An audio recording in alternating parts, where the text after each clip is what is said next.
একটা হিলের ওপরে পাথর কেটে একটা স্কাল্পচার তৈরি করা, দেখতেই পাচ্ছেন খুব সুন্দর, বিউটিফুল। অ্যান্ড এখানে আপনি না গেলে ফিলটা করতেই পারবেন না, বিকজ ভিডিওতে একটা দেখা আর নিজে দাঁড়িয়ে ফিল করা যে পাথরগুলোকে কিভাবে কেটে, এরকম কিন্তু অনেক জায়গায় স্কাল্পচার আছে, কিন্তু এটার একটা দৃশ্যটাই ডিফারেন্ট। পুরো স্কাল্পচারটা কিন্তু পাথর কেটে কেটে তৈরি করা।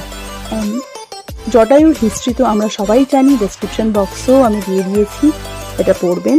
আর এখানে কিন্তু পাশেই রাম মন্দির আছে, যেখানে আমরা দেখতেই পারবো কিছুক্ষণের মধ্যে রামের ফুটপ্রিন্ট আছে। তো চলুন আমরা ওখানটায় যাই। এখানে হলো রাম মন্দির। রাম মন্দিরের মধ্যে এখানটায় রামের ফুটপ্রিন্ট দেখতেই পাচ্ছেন, রামের ফুটপ্রিন্ট। এখানে হিস্ট্রিটাও কিন্তু আমি ডেসক্রিপশন বক্সে দিয়ে দেবো, এটা পজ করে আপনি একটু দেখে নেবেন প্লিজ। এবার আমরা যাব হলো রিটার্নের